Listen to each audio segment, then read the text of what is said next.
الحمد لله نحمده ونستعينه ونستغفره ونؤمن به ونتوكل عليه ونعوذ بالله من شرور أنفسنا ومن سيئات أعمالنا من يهده الله فلا مضل له ومن يضلله فلا هادي له ونشهد أن لا إله إلا الله وحده لا شريك له ونشهد أن سيدنا ومولانا محمدا عبده ورسوله أما بعد فأعوذ بالله من الشيطان الرجيم بسم الله الرحمن الرحيم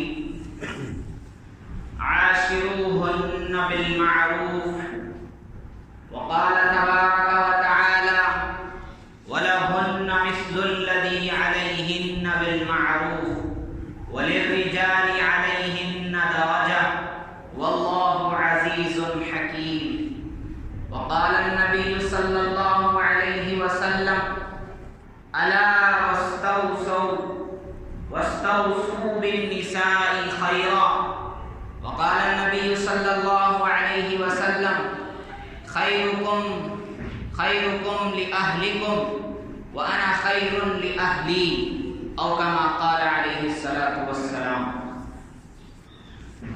محترم حضرات، اللہ تبارک و تعالی نے انسان کو پیدا فرمایا ایک جان سے، انسانیت کو پیدا فرمایا ایک جان سے، یعنی اللہ فرماتے ہیں پہلے تو انسان کو ہم نے مٹی سے پیدا کیا، پھر ہم نے اس کو انسان بنایا، پھر اس انسان کا ایک جوڑا بنایا، یعنی اللہ نے سب سے پہلے آدم علیہ السلام کو پیدا فرمایا، پھر اللہ نے آدم علیہ السلام سے انہی کے ایک جوڑے حضرت حوا علیہ السلام کو پیدا فرمایا، پھر اللہ تبارک و تعالی نے ان دونوں سے دنیا کے اندر بہت سے انسانوں اور مردوں کو پیدا فرمایا۔ یہ سورہ نساء کی پہلی آیت کا کچھ حصہ ہے۔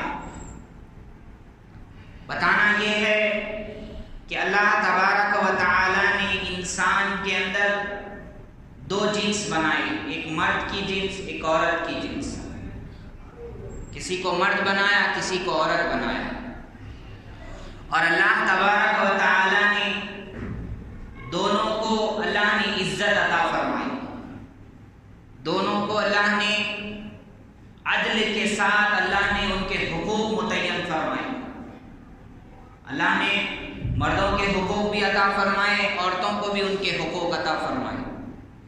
مردوں پر عورتوں کا کیا حق ہے اللہ اور اس کے رسول صلی اللہ علیہ وسلم نے یہ بھی بتایا، اور عورتوں پر مردوں کا کیا حق ہے اللہ کے رسول صلی اللہ علیہ وسلم نے یہ بھی بتایا۔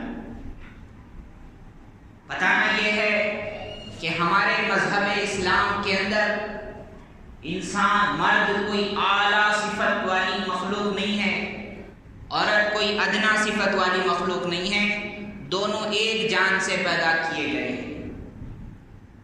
ایک قرآن کریم کی آیت ہے، اللہ نے بہت سے لوگوں کی تعریف فرمائی کہ جن کے اندر خاص خاص صفتیں ہوتی ہیں، تو اللہ نے جہاں مردوں کا تذکرہ کیا وہاں عورتوں کا بھی تذکرہ کیا۔ اللہ فرماتے ہیں ان المسلمین والمسلمات، مسلمان مرد مسلمان عورتیں، والمومنین والمومنات، مومن مرد مومن عورتیں، والصادقین والصادقات، سچے مرد سچی عورتیں، والمتصدقین والمتصدقات، صدقہ دینے والے مرد صدقہ دینے والی عورتیں، والخاشعین والخاشعات، خشوع کرنے والے مرد، اللہ سے ڈرنے والے مرد، اللہ سے ڈرنے والی عورتیں۔ تو اللہ نے جہاں مردوں کا تذکرہ کیا تو اللہ نے عورتوں کو بھی فرمایا وہی تذکرے کے ساتھ یاد فرمایا۔ جہاں حقوق کی بات آئی اللہ فرماتے ہیں وَلَهُنَّ مِثْلُ الَّذِي عَلَيْهِنَّ بِالْمَعْرُوفِ، ان عورتوں کے اسی جیسے حقوق ہیں جیسے کہ ان عورتوں پر مردوں کے حقوق ہیں۔ ان عورتوں کے لیے ویسے ہی حقوق ہیں جیسے ان عورتوں کے اوپر مردوں کے حقوق ہیں۔ اللہ کے نبی صلی اللہ علیہ وسلم نے آخری جو حج کیا، جس کو حجۃ الوداع کہا جاتا ہے، حضور نے اپنی زندگی مبارک میں ایک ہی حج کیا اور اس کو آخری حج حجۃ الوداع کہا جاتا ہے۔ تو اس کا خطبہ اللہ کے نبی صلی اللہ علیہ وسلم نے اتنا بہترین دیا۔ ویسے تو حضور کا ہر قول ایسا ہے کہ جیسے کوزے میں سمندر۔ آج بھی حضور کی حدیثوں سے 100 مسائل نکالے جاتے ہیں اور ایک ایک حدیث پر ایک ایک کتاب لکھی جاتی ہے، لیکن حضور صلی اللہ علیہ وسلم نے جو حج کا خطبہ دیا ہے اس کی تو شان ہی کچھ عجیب ہے۔ اللہ کے نبی صلی اللہ علیہ وسلم نے اس خطبے میں فرمایا کہ دیکھو آگاہ رہو، کان کھول کے سن لو، میں تم کو وصیت کرتا ہوں عورتوں کے ساتھ بھلائی کرنے کی۔ دیکھو عورتوں کے ساتھ بھلائی کرنا، خیر کا معاملہ کرنا، تم ان کے بس اتنے مالک ہو کہ وہ تمہاری بیوی ہیں، وہ تمہاری عزت کی جو ہے نا حفاظت کرتی ہیں، وہ تمہارے گھر بار کی، تمہارے بیوی تمہارے بچوں کی حفاظت کرتی ہیں، تمہارے مال کی امانت کرتی ہیں، تمہارے مال میں امانت کا خیال رکھتی ہیں، بس تم ان کے اتنے ہی مالک ہو، اس سے زیادہ تم ان کے مالک نہیں ہو کہ تم کہو گے تو اٹھے گی، تم کہو گے تو بیٹھے گی، تم کہو گے تو بات کرے گی، تم کہو گے تو بات نہیں کرے گی۔ ایسا حق کسی کا کسی پر نہیں ہے۔ فرمایا یہ اور بات ہے، تمہاری بیوی ہے۔ اللہ کے نبی صلی اللہ علیہ وسلم نے فرمایا مرد کا حق عورت پر یہ ہے کہ وہ مرد کے بستر کو ان لوگوں کو کھندلنے، ان لوگوں کو روندنے نہ دے جن کو مرد نہیں چاہتا، یعنی گھر کے اندر ان لوگوں کو آنے نہ دے جن کو مرد نہیں چاہتا۔ یہ عورت پر مرد کا حق ہے۔ اللہ کے نبی صلی اللہ علیہ وسلم فرما رہے عورتوں پر مرد کا حق یہ ہے، عورتوں پر مردوں کا حق یہ ہے کہ شوہر جن کو پسند نہیں کرتا ان کو اپنے گھر میں آنے نہ دے۔ شوہر جن کو پسند نہیں کرتا ان کے اپنے گھر میں آنے نہ دے، ان سے بات نہ کرے۔ عورتوں کا حق مردوں پر کیا ہے؟ اللہ کے نبی صلی اللہ علیہ وسلم نے فرمایا عورتوں کا حق مردوں پر یہ ہے کہ تم ان کے ساتھ اچھا سلوک کرو، ان کے کھانے میں، ان کے جو ہے نا ان کے کپڑے اوڑھنے میں۔ فرمایا ان کے کھانے پینے کا اچھا خیال رکھو، ان کے اوڑھنے پہننے کا اچھا خیال رکھو، یہ عورتوں کا تم پر حق ہے۔ تو ہمارا اسلام دونوں کو حقوق دیتا ہے۔ آج کل کی دنیا کیا بات کرتی ہے؟ بھائی برابری کی بات کرتی ہے، مرد عورت برابر ہیں۔ ہم بھی کہتے ہیں بھائی بالکل مرد عورت برابر ہیں، دونوں انسان۔ لیکن کچھ لوگ ایسے ہوتے ہیں اس دنیا کے اندر عورتوں کا نام لیتے ہیں، عورتوں کے حقوق کی بات کرتے ہیں، لیکن وہ اپنے دل کے اندر، اپنی نیت کے اندر اپنے فائدے کی بات کرتے ہیں۔ ایک بہت بڑے عالم ہیں عرب کے، وہ کہنے لگے کہ دیکھو اے عورتوں ذرا اپنی عقل سے کام لینا، بہت سے لوگ وہ ہوں گے نام تمہارا لیں گے لیکن کام اپنا نکالیں گے، لیکن اسلام شریعت وہ ہوگی کہ تمہارا نام تمہارے حقوق کے لیے لیا جائے گا، تمہارا نام تمہارے حقوق کے لیے لیا جائے گا، تمہارے فائدے کے لیے لیا جائے گا۔ ایسا نہیں دنیا والے لوگوں کی طرح کہ نام تو عورتوں کا لیتے ہیں لیکن کام اپنا نکالتے ہیں۔ فرمایا آج عورتوں کی کیا عزت انہوں نے رکھی ہے، اور عجیب طرح کے قانون بناتے ہیں۔ ہاں اگر کسی لڑکی کے ساتھ اگر کوئی برا کام ہو گیا، زنا وغیرہ ہو گیا، تو اس کے بارے میں شریع قانون یہ ہے کہ اس بچی کا نام لیک نہیں کرنا، اس کی فوٹو نہیں ڈالنا۔ تم یہ کہہ رہے ہو کہ اس کے بعد اس کے ساتھ یہ معاملہ ہو جائے تو اس کی عزت بات میں جو ہے نا سر عام نہیں کرنا۔ ہم یہ کہتے ہیں کہ اس کے ساتھ کچھ بھی نہ ہو، وہ اپنے گھر پر ہو تب بھی اس کا وہی احترام کرو جیسا تم اب کہہ رہے ہو۔ فرمایا دنیا کے اندر لوگ عورتوں کی باتیں کرنے والے بہت لوگ ہیں، لیکن وہ عورتوں کی بات کرتے ہیں، کام ان کا ہوتا ہے۔ مثال میں دوں آپ کو، راجستھان میں بینک میں کام کرتے تھے مرد اور عورت، عورتوں کو نکال دیا کہنے لگے ہم ہڑتال میں ہیں، جب تک ان کو رکھا نہیں جائے گا ہم کام میں نہیں آئیں گے۔ تو یہ مرد کیوں احتجاج کر رہے ہیں؟ اس لیے احتجاج کر رہے ہیں یہ عورتیں رہتی تھی، ہمارا دل بہلتا تھا، ہمارا کام ہوتا تھا۔ ایسا تو نہیں ہے نا کہ ان عورتوں کے گھر کے چولہے بجھ گئے اس لیے یہ مرد احتجاج کر رہے ہیں، ایسا نہیں ہے۔ مرد اس لیے احتجاج کر رہے ہیں کہ نہیں تم ان عورتوں کو کیسے نکال سکتے ہو، ان کے رہنے کی وجہ سے ہمارا کام بنتا تھا، تم نہیں نکالو۔ تو دنیا کے اندر سارے معاملے یہی ہیں، جو عورتوں کا نام جو لوگ لیتے ہیں وہ اپنے فائدے کی چیز دیکھتے ہیں، لیکن اسلام اللہ اکبر۔ میں آپ کو بتاؤں یہ جو برطانیہ ہے جس کو UK یونائٹڈ کنگڈم کہا جاتا ہے، برٹش جس کو کہا جاتا ہے، ان لوگوں نے عورت کو عورت مانا ہے 1830 عیسوی میں۔ یہ جو فرانس ہے، فرینچ جن کو کہا جاتا ہے، جہاں ہماری مسلمان عورتوں کو برقع اوڑھنے کی اجازت نہیں ہے، نقاب کی اجازت نہیں ہے، اس فرینچ کی حکومت نے 1960 کے اندر عورت کو مانا ہے کہ عورت بھی ایک انسان ہے۔ اس سے پہلے یونان بول کر کے ایک ملک تھا، یونانی فلسفہ بڑا مشہور تھا، فلسفی اس کی بڑی مشہور تھی، وہ علم میں وہ لوگ بہت آگے تھے، روم۔ وہ لوگ تو عورت کو شیطان کی بیٹی کہتے تھے۔ یہ یہودی جو لوگ تھے، یہودی موسیٰ علیہ السلام کو ماننے والے، یہ عورتوں کو جو ہے نا انسان کے اوپر ایک داغ کہتے تھے۔ فرمایا یہودیوں کے اندر ایسا معاملہ تھا، عورت اگر ناپاک ہوتی اس کو گھر میں الگ سے رکھ دیتے، اس کے ہاتھ سے کھانا نہیں کھاتی۔ فرمایا اس کو ایسا ناپاک سمجھتے کہ وہ گھر کے اندر کسی چیز کو ہاتھ نہیں لگا سکتے۔ آپ نے کبھی دیکھا ہمارے مذہب میں ایسی چیز؟ اللہ اکبر۔ اللہ کے نبی صلی اللہ علیہ وسلم مسجد کے اندر ہیں، اعتکاف کر رہے ہیں، آپ صلی اللہ علیہ وسلم اپنا سر مبارک باہر کھڑکی سے نکالتے ہیں، اما جان عائشہ رضی اللہ عنہا آپ کے بالوں پہ زلفوں پہ کنگھی کرتی۔ اللہ اکبر۔ ہمارے مذہب نے، اسلام نے اتنا حق عورت کو دیا ہے، فرمایا فرش سے عرش پہ اس کو لے جا کے بٹھایا۔ حضور کے آنے سے پہلے مکہ کے اندر آپ جانتے ہیں، عرب کی تاریخ پڑھیے، اس میں یہ لکھا ہے کہ لوگ لڑکی کی پیدائش پر، لڑکی پیدا ہو جاتی تو اس کو زندہ دفن کر دیا کرتے تھے کہ کہیں کہ جب یہ بڑی ہوگی تو اس کا شوہر آئے گا، یہ میرا داماد بنے گا، میری عزت اس کے سامنے کم ہوگی، یعنی میں لڑکی والا کہلاؤں گا۔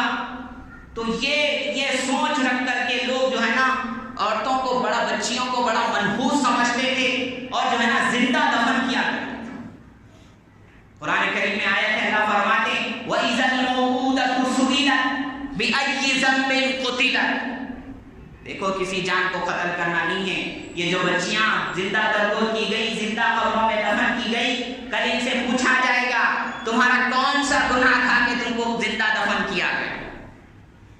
تو ہمارا اسلام فرمایا اتنی عورتوں کو عزت دیتا ہے، اللہ اکبر۔ فرمایا ایک حدیث میں نے پڑھی بکھرے موتی، فرمایا اس کے اندر ایک حدیث میں یہ لکھا ہے کہ جب اللہ تعالیٰ بہت خوش ہوتا ہے تو جنت کو اللہ سنوارتا ہے۔ جب اللہ تعالیٰ بہت خوش ہوتا ہے تو اللہ تعالیٰ جنت کو سنوارتا ہے۔ فرمایا اس سے بھی زیادہ جب اللہ خوش ہوتا ہے تو اللہ بیٹی جیسی دولت دیتا ہے۔ بیٹی کی پیدائش میں حدیث میں یہ فرمایا جا رہا ہے کہ اللہ بہت خوش ہے، اس لیے اللہ نے یہاں بیٹی پیدا کی۔ فرمایا بیٹی رحمت ہے۔ آج کی دنیا یہ نعرے لگاتی بیٹی بچاؤ بیٹی پڑھاؤ، کام ان کے دیکھو بیٹی کو برباد انہوں نے کر کے رکھا ہے۔ نعرے بڑے اچھے ہوتے ہیں ان کے، فرمایا ایسا یہ غلاظت دیتے ہیں، یہ خلاقہ چاندی کے کور میں دیتے ہیں یہ لوگ، خالی ان کا نعرہ اچھا ہوتا، کام ان کے بہت برے۔ ہمارا مذہب ہے جو صحیح معنی میں حقوق دیتا ہے۔ فرمایا اسلام نے کیا کیا عورت کے لیے، اللہ اکبر۔ فرمایا عورت اگر بیٹی ہے تو وہ رحمت ہے، باپ کے لیے جنت کا ایک دروازہ ہے۔ حضور صلی اللہ علیہ وسلم نے فرمایا جس کی 3 بیٹیاں ہوں ان کے ساتھ اچھا سلوک کرے، ان کے ساتھ حسن سلوک کرے، ان کو ادب سکھائے، ان کو اچھا رشتہ لگا کر کے دے، یہ 3 بیٹیاں اس کے لیے جنت کا سرٹیفکیٹ ہے۔ فرماتے ایک صحابی تھے، انہوں نے کہا حضور میری 2 بیٹیاں ہیں۔ فرمایا جو 2 بیٹیاں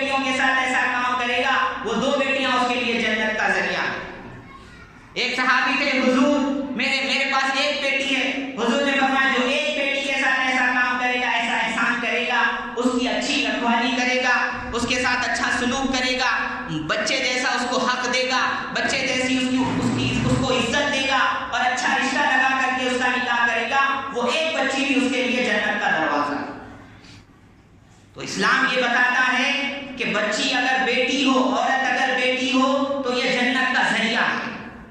فرمایا وہی عورت اگر بیوی ہو، اللہ کے نبی صلی اللہ علیہ وسلم نے فرمایا یہ بیوی جو ہے، یہ حدیثوں میں آتا ہے کہ انسان کا نکاح ہونے سے پہلے ایمان ادھورا رہتا ہے، آدھا رہتا ہے، جب نکاح ہو جاتا ہے تو ایمان کی تکمیل ہو جاتی ہے۔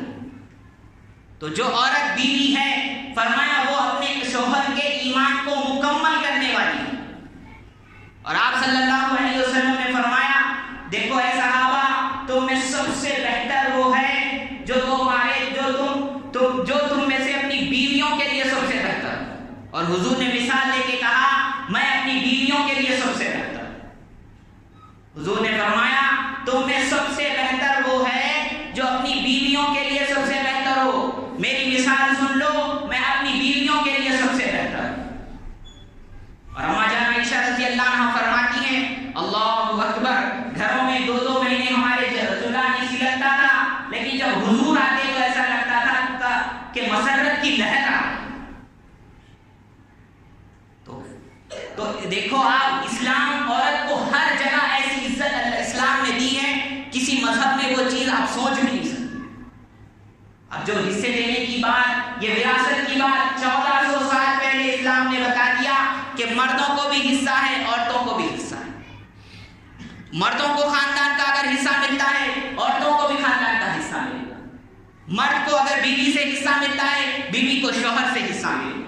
مرد کو قریبی رشتہ داروں سے وراثت ملتی ہے، بیوی کو بھی قریبی رشتہ داروں سے وراثت ملتی ہے۔ فرمایا مرد کاروبار تجارت کر سکتا ہے، عورت بھی مجبور ہے تو وہ بھی کاروبار تجارت کر سکتی ہے۔ فرمایا مرد اگر کمائے تو وہ مرد کا مال ہے، عورت کمائے تو وہ عورت کا مال۔ ایسے واقعات حدیث میں ہیں کہ صحابیہ بڑی مشہور تھی، ان کے شوہر بڑے نادار تھے، بڑے مفلس تھے، تو یہ آ کے پوچھنے لگی حضور میرے پاس مال ہے اور میرے شوہر جو ہیں وہ غریب ہیں، کیا میں اپنا مال کی زکوٰۃ اپنے شوہر کو دے سکتی ہوں صدقہ؟ حضور نے فرمایا ضرور دو، تم کو 2 گنا ثواب ملے گا۔ تو دیکھو شوہر کو بیوی دے رہی ہے، بیوی کہاں سے آیا کسی بیوی کے پاس مال؟ فرمایا شریعت نے اس کو وہ حقوق دیے، خرچے کچھ نہیں دیے۔ تمہارا عجیب مسلک ہے یہ دنیا والوں کا۔ ایسا بتاتے ہیں کہ ہم نے عورتوں کو جو ہے نا سہولتیں دی ہیں، خدا کی قسم انہوں نے سہولتیں دی، انہوں نے تو ان کے بوجھ کو بڑھا دیا۔ فرمایا کمائے بھی وہ، بچوں کو پالے بھی وہ، پوسے بھی وہ، گھر کا کام بھی وہ کرے، تو اس کو آسانی ہوئی یا مصیبت ہو گئی؟ ہمارا مذہب کہتا ہے مرد کے ذمے ہے خرچہ، شادی کرے مہر کس کے ذمے؟ مرد کے ذمے۔ شادی ہو گئی، روٹی کپڑا مکان کس کے ذمے؟ مرد کے ذمے، بیوی کے ذمے نہیں۔ یہ اور باتیں ہم بنا لی اب جہیز میں۔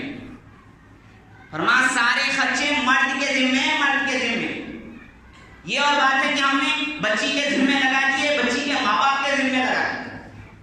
اس لیے لوگ آج کل غیروں کی طرح بچیوں کی پیدائش کو برا سمجھنے لگے، یہ ہمارے کرتوتوں کی وجہ سے۔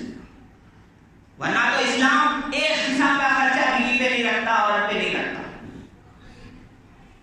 تو میں یہ بتا رہا تھا یہ دنیا والے کیا کرتے ہیں، بھائی بچی کام کرنے جائے گی تو فرمایا پھر بچے کون پیدا کرے؟ کوئی مرد پیدا کر سکتا ہے؟ بچے پیدا بھی اس کو ہی کرنا ہے، پالنا کس کو ہے؟ پالنا بھی اس کو ہے، کام بھی اسی کو کرنا۔ یہ کیسا انسان ہوا؟ ساری ذمہ داری ایک ہی بچی پہ ڈال دیے۔ ہمارا مذہب دیکھو، ہمارا مذہب یہ کہتا ہے، فرمایا گھر کی ذمہ داری بچی کی ذمہ داری ہے، باہر کی ذمہ داری بچے کی ذمہ داری۔ یہ عجیب لوگ ہیں کہ بھائی اگر کوئی بچی پلین میں جائے، وہاں لوگوں کے بستر وغیرہ صاف کر کے ان کو اڑائے، تو یہ ایئر ہوسٹس بڑی عزتوں والی ہے۔ گھر کے اندر رہے، شوہر کی خدمت کرے، شوہر کے کام کرے، تو یہ ہاؤس وائف ہے۔ یہ بیکار سی عورت ہے، ہاؤس وائف۔ یہ کیسی منطق ہوئی، کیسی عقل ہوئی؟ بھائی دوسروں کی خدمت کرے تو عزت ہے، شوہر کی خدمت کرے تو ذلت ہے۔ کہاں گئی تمہاری عقل؟ گدھے چرانے کی بیوقوف۔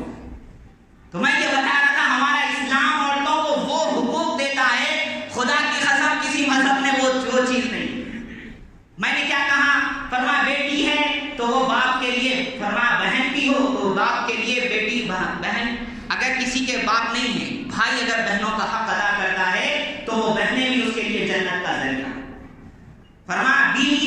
تو تمہارا ایمان مکمل کرتی ہے. تم سب سے بہتر جب کہلاؤ گے جب تم اپنی بیوی کے لیے سب سے اچھے ہو. حضور صلی اللہ علیہ وسلم اما جان عائشہ رضی اللہ تعالیٰ عنہا سے اتنی محبت کرتے تھے. اللہ اکبر. کسی نے پوچھا حضور آپ کو سب سے زیادہ محبت کس سے؟ فرمایا اما جان عائشہ سے. عائشہ سے. ہمارے زمانے میں اگر بیوی سے زیادہ محبت ہے بولتے رہتے جورو کا غلام ہو گیا, زن مرید ہو گیا. حضور خود فرما رہے ہیں میں اما عائشہ سے زیادہ مجھے محبت ہے. فرمایا حضور صلی اللہ علیہ وسلم اما جان عائشہ رضی اللہ عنہا کے ساتھ ایک مرتبہ سفر پہ جا رہے تھے. صحابہ بھی تھے. حضور نے کہا صحابہ سے آگے چلے جاؤ. حضور نے اما جان عائشہ سے دوڑ لگا دی. حضور اچھی عمر کے, وہ دبلی پتلی تھی, کم عمر کی. جب دوڑ لگائی گئی اما جان عائشہ رضی اللہ عنہا جیت گئی. بات ہو گئی. چند سالوں کے بعد پھر ویسا ہی موقع آیا. حضور نے صحابہ سے کہا تم آگے نکل جاؤ. تو حضور صلی اللہ علیہ وسلم اب دوڑے ہیں. وہ ذرا موٹی ہو گئی تھی, تھوڑی جسم والی, تھوڑی عمر والی. اب آپ صلی اللہ علیہ وسلم جیت گئے. حضور نے فرمایا عائشہ آج کا بدلہ برابر ہو گیا. اس بار تم جیتی تھی, آج میں جیتا. دیکھو نبیوں کا سردار ہے, اپنی بیوی کے ساتھ دوڑ لگا رہا ہے صلی اللہ علیہ وسلم. ارے اسلام نے تو وہ حق دیے ہیں. اللہ اکبر اللہ اکبر. ایک واقعہ سنو. فرمایا ایک عورت تھی جن کا نام تھا جمیلہ, بریرہ.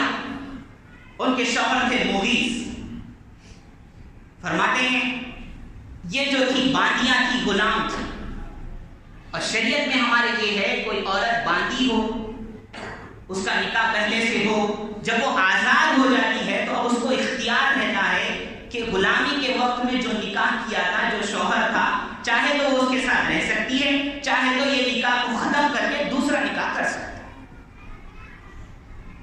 تو ایک صحابیہ تھی بریرہ, ان کا نام ہے, بڑی خوبصورت تھی لیکن باندیاں تھی, غلام تھی, باندی تھی.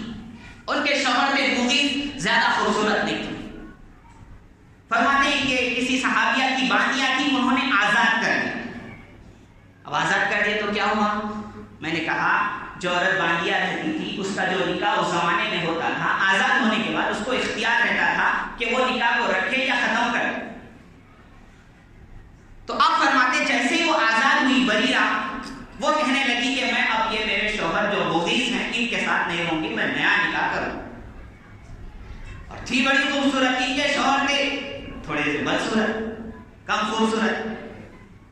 آپ فرماتے ہیں کہ مدینے کی گھٹیوں میں یہاں وہاں وہ جو ہے نا پھرتے رہتے تھے, بریرہ بریرہ بریرہ.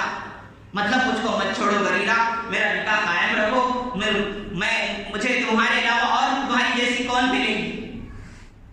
فرماتے کہ یہ بات ہوتے ہوتے حضور تک آئی کہ حضور ایک صحابیاں ہیں, باندیاں ہیں, بڑی خوبصورت ہیں, ان کے شوہر ہیں مغیث, اب یہ آزاد ہو گئی ہیں, اب ان کو اختیار ملا ہے اسلام کی وجہ سے, چاہے تو وہ نکاح رکھیں یا ختم کر دیں. اور یہ جو چاہ رہی ہیں کہ نکاح ختم کر دوں, اب میں وہ والے شوہر کے ساتھ نہیں رہوں, مجھے حق ہے. اللہ اکبر. حضور صلی اللہ علیہ وسلم نے جب حضرت مغیث کی حالت دیکھی کہ پھرتے رہتے تھے, بریرہ بریرہ بول کر, حضور نے ان کو بلوایا. کس کو؟ بریرہ کو بلوایا. بریرہ سے کہا کہ دیکھو بریرہ, تھوڑا سا رحم کر لو, تھوڑا ترس کھا لو, مغیث کی حالت دیکھ لو, مغیث کے نکاح سے مت نکلو, اسی کے نکاح میں رہو, اسی کی بیوی بن کے رہو, دیکھو تم چاہو تو کر سکتی ہو. اللہ اکبر.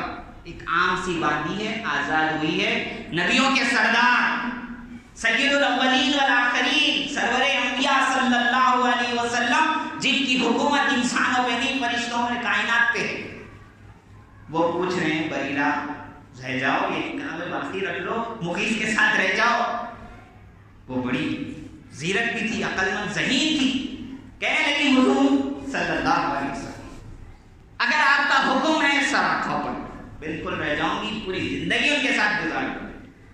حضور بس اتنا کہہ دیجیے جو آپ یہ کہہ رہے ہیں یہ آپ کا حکم ہے یا مشورہ ہے. اللہ اکبر. دیکھو کیسی ذہین ہے. حضور صلی اللہ علیہ وسلم, اے میرے پیارے نبی, بس آپ اتنا بتا دیجیے یہ آپ کا حکم ہے یا مشورہ ہے, ایڈوائس ہے. حضور نے فرمایا بریرہ حکم تو نہیں, مشورہ ہے, ایڈوائس ہے. انہوں نے کہا حضور آپ کا حکم نہیں ہے, اس لیے میں نکاح کو باقی نہیں رکھوں. اللہ اکبر. حدیث کی کتابوں میں لکھا ہے کہ انہوں نے وہ نکاح ختم کر دیا. تو آج کی دنیا کو سامنے رکھ کے دیکھو, کوئی بڑا بادشاہ ہوتا کسی باندی غلام کو کہہ رہا ہوتا یہ نکاح باقی رکھ, اس کو حق ہوتا کہ وہ نکاح کو ختم کر سکتی؟ نہیں کر سکتی. بولنے والے بہت ہیں, کرنے والے بڑے کم ہیں. تو ہمارے اسلام نے جو دیا خدا کی قسم کسی مذہب نے نہیں دیا. اور آپ کو یہ بتاؤں کہ دیکھو عورتوں کے ساتھ بہترین سلوک کرو. حضور نے فرمایا کہ دیکھو ان عورتوں کے ساتھ بہترین سلوک کرو. ایک مرتبہ اللہ کے نبی صلی اللہ علیہ وسلم کی ازواج مطہرات اونٹوں پہ جا رہی تھی. جو ہدی خاں تھا, ہدی خاں یعنی اونٹوں کو چلانے والے لوگ ہوتے تھے, وہ تھوڑے اشعار پڑھتے تھے. وہ اشعار کو سن کر اونٹ تیز بھاگتا تھا. تو وہ اشعار پڑھتے جا رہے تھے, وہ اونٹ تیزی سے بھاگ رہے تھے. حضور صلی اللہ علیہ وسلم نے اونٹ چلانے والوں سے کہا, چلانے والوں سے, ارے اللہ کے بندو, یہ ان اونٹوں پر کانچ کی صورتیں, کانچ کی مورتیں سوار ہیں, عورتیں سوار ہیں, ذرا آہستہ سے لے جاؤ. اور اللہ کے نبی صلی اللہ علیہ وسلم نے جب اس دنیا سے پردہ آپ صلی اللہ علیہ وسلم فرمائے ہیں, آپ کی زبان پر دو باتیں تھیں. آپ نے فرمایا الصلاۃ الصلاۃ وما ملکت ایمانکم. دیکھو نماز کا خیال رکھنا, نماز کا خیال رکھنا, وما ملکت ایمانکم, اور ان کا خیال رکھنا جو تمہارے ہاتھوں کے تحت ہیں, یعنی جو تمہارے ماتحت تمہاری بیویاں ہیں, تمہارے بچے ہیں, تمہارے غلام ہیں, تمہارے نوکر ہیں, تمہارے کام کرنے والے ہیں, ان کے ساتھ بہترین سلوک کر. میں یہ بتا رہا تھا عورت کو اللہ نے کیا کیا حق دیا. فرمایا بیٹی ہے تو جنت کا ذریعہ ہے, بیوی ہے تو ایمان کو مکمل کر رہی ہے, ماں ہے, اللہ اکبر, ماں ہے تو اتنی اعلیٰ ہے, اس کے قدموں کے تلے اللہ نے جنت رکھ دی. ایک صحابی آئے حضور سے کہنے لگے, حضور میں جہاد میں جانا چاہتا ہوں, میں نے بڑی تیاری کی ہے, میں بڑا مضبوط ہوں, طاقتور ہوں, میں جہاد میں جانا چاہتا ہوں. حضور صلی اللہ علیہ وسلم نے یہ پوچھا, پہلے یہ بتاؤ تمہارے ماں باپ بھی ہیں؟ انہوں نے فرمایا ہاں حضور میری ماں ہے, بیمار ہے, یعنی ان کو خدمت کی ضرورت پڑی. حضور صلی اللہ علیہ وسلم نے فرمایا جاؤ اپنی ماں کی خدمت کرو, اس ماں کے قدموں کے تلے تمہاری جنت. تو دیکھو اتنا بڑا مرتبہ کون سا مذہب ہے جو بڑی دعوے کرتے ہیں. ایک چند سالوں پہلے انہوں نے عورتوں کو عورت انسان مانا ہے. یہ جو عورت کا نام لیتے ہیں, یہ عورتوں کے حقوق کے لیے نہیں لیتے, یہ اپنے فائدے کے لیے لیتے. انہوں نے تو اتنا بے عزت کیا ہے, 4 آنے 8 آنے والی 1 روپے والی چیز پر انہوں نے عورتوں کی عزت جو ہے نا نیلام کی. ان کو کیا معلوم کہ عورت کا کیا حق ہے. حق تو وہ ہے جو اسلام نے دیا, کہ اسلام نے کہیں کہا یہ جنت کا ذریعہ ہے, کہیں کہا یہ ایمان کو مکمل کرتی ہے, کہیں کہا اس کے قدموں تلے جنت. اور ایک جگہ اللہ قرآن میں فرماتے ہیں دیکھو ان عورتوں کے ساتھ بہترین سلوک کرو. اگر تم کو ان کے اندر کوئی خرابی دکھے, اگر تم کو یہ محسوس ہو کہ ان کے اندر یہ کمی ہے, یہ خرابی ہے, اللہ نے فرمایا دیکھو اس کو برداشت کرو, اللہ تعالیٰ اس کے ذریعے سے تمہیں کوئی دوسرا خیر عطا فرمائے. کہ بھائی کمی کس کے اندر نہیں ہو رہی, فرمایا کمی سب کے اندر. اللہ فرماتے ہیں اگر تمہاری عورتوں میں تمہیں کوئی بات ناپسند آئے تو اس کو برداشت کرو, اس لیے کہ اللہ اس برداشت کرنے کی وجہ سے تمہیں بہت زیادہ خیر عطا فرمائے. اللہ اس سے تمہیں نیک صالح اولاد دے گا جو تمہاری مغفرت کا ذریعہ بنے گی, جو تمہاری نسل کو باقی رکھے. تو اللہ کی قسم ہمارے مذہب اسلام نے عورتوں کو جو حقوق دیے ہیں وہ دوسروں نے نہیں دیے. آپ کو یہ بتانا بھی اس لیے ہے کہ آج کے زمانے میں اب عورتوں کو بہت ورغلایا جا رہا ہے کہ بھائی یہ جو پردہ ہے, یہ جو نقاب ہے, یہ تمہارے پر بوجھ ہے. خدا کی قسم عورتوں پہ جو پردہ ہے یہ ہمارے لیے نہیں ہے, ان کے لیے. جہاں قرآن میں حکم مردوں کے لیے نہیں, عورتوں کے لیے حکم ہے کہ نگاہیں نیچی رکھو, مردوں کے بھی یہ حکم ہے نگاہیں نیچی رکھو. فرمایا جیسے عورتوں کے حکم ہے ویسے مردوں کے بھی حکم. فرمایا پردہ فرمایا پردہ تو وہ چیز ہے, اللہ اکبر, بہت سی باہر کی ملکوں کی کھلاڑی عورتوں نے پردے کو ایک دن استعمال کر کے یہ کہا خدا کی قسم آج وہ سکون ملا, آج وہ عزت ملی جو ساری زندگی نہیں ملی, اس کو دیکھ کر انہوں نے اسلام کا کلمہ پڑھا. یہ عورتوں سے کہہ رہے ہیں کہ تم کو مسجد میں جانے کی اجازت کیوں نہیں ہے. اب الگ سوالات نہیں پیدا ہو رہے, بھائی یہ مرد لوگ مسجد میں جاتے, تم کیوں نہیں جاتے؟ تو جواب یہ ہے ان کو بھی اجازت ہے، لیکن فرمایا فتنے کی وجہ سے ان کو روک دیا۔ فرمایا مکے میں آج بھی عورتیں جاتی ہیں، عمرے کو سب عورتیں جاتی ہیں، مدینے کی مسجد میں ساری عورتیں نماز پڑھیں۔ تو عجیب عجیب ہماری تعلیموں سے ہماری عورتوں کو ورگلانے کی کوشش کی جا رہی کہ تمہارا مذہب تمہارے اوپر بڑا بوجھ ہے، یہ دیکھو کیسا قید کا تمہارا۔ خدا کی قسم دوسرے مذہب کی عورتیں اتنی پریشان ہیں، فرمایا ہماری عورتیں وہ سوچ بھی نہیں سکتی۔ فرمایا کما دھما کے سب کر کے پریشان ہیں، لیکن ہماری عورتوں کو اللہ نے بڑی عزتوں سے رکھا۔